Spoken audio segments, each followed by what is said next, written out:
welcome to another series of Learning at the Stellar Way, all about course creation to help you design, create, and launch your online course. Today, I want to explore the question of why is no one filling out my feedback form and how you can collect feedback in your online courses. So let's jump in. I am confident that you can tell me what is feedback, why you collect feedback, and even some methods on how you can collect feedback. So why is it still such a challenge to be able to collect feedback in online courses? There are two factors in play here. One, students not providing feedback, and two, course creators not providing opportunities for feedback. How can you as a course creator encourage the collection of feedback?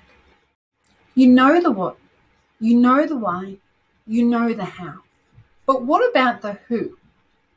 Who are you collecting feedback for? Is it you as the course creator? You as the entrepreneur? You as a CEO of an agency? You as a small business owner? If you're saying yes to this, that I am collecting feedback for me, then let's flip that. The feedback should never be for you. The feedback that you collect should be for your future students and your future clientele. So what is it that you need to hear from your current clients so that you can better support your future clients? And when we think of it in this way, the questions that we ask, the information that we collect shifts. And we go from asking questions such as, on a scale of 1 to 5, how useful was this session, to asking questions such as, how confident are you in now achieving your goal?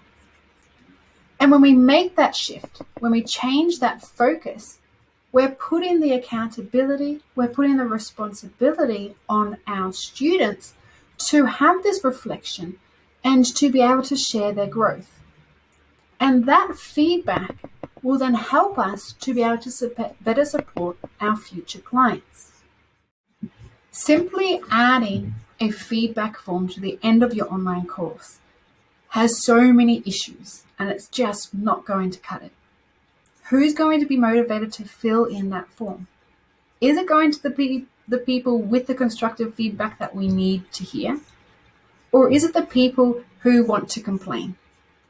What are their motivations for providing feedback? Which brings us into the point of, when should you be collecting feedback in your online course? The answer, consistently.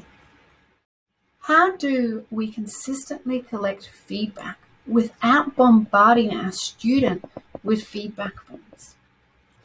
The answer is that we should be constantly listening for feedback. We should constantly show up vulnerably to listen to what people are telling us and collect feedback. So one strategy that I do like is by having constant surveys throughout your course that are actually intention setting or goal setting surveys, where you are asking your students to set their goals, set their intentions for their course, where we are understanding what your students want to achieve from their course. What are their goals? Why are they here? What support do they need during this course? And then we can consistently come back to the survey through reflective questions. So asking your students throughout the course how confident they feel now towards that goal. Have the requirements of support now shifted? What more do they need? And then finally ending with a final reflection before the last lesson and asking, how confident do you feel now? What did you like? What supported you the most? What would you have done differently? And by setting these up as reflective questions, the motivation shifts. So no longer is it a motivation about complaining about the course, but it's more tapping into that intrinsic motivation to say, hey, you've signed up for this course. So what is it that you want from that course? What is it that you want to achieve? What is it that you need from this course? And by putting that accountability and putting that responsibility on your students helps you to gather feedback. So have a look at different ways that you can collect feedback, that you can actively listen for feedback. Looking at your data that's in your system. What are responses to quizzes? What are responses to short answers? Whether verbally in a Q&A setting, verbally in a live webinar, or written in a Zoom session, or written in your system. If 1 out of 30 students is on a completely different track or have got the wrong answer, then that's a good indicator for us to be working with that one student a little bit more. But if we look at the flip side of that, the majority of those 30 students have a negative response, the wrong answer, or on the wrong track altogether, then at this point, it should be a good indicator that we need to look at the content that we are delivering. Keeping an ear open, keeping an eye open for these indicators is indirect feedback to help you modify future iterations of your course for your future clients. So when you find yourself saying, no one's filling out my feedback form, ask these questions to yourself.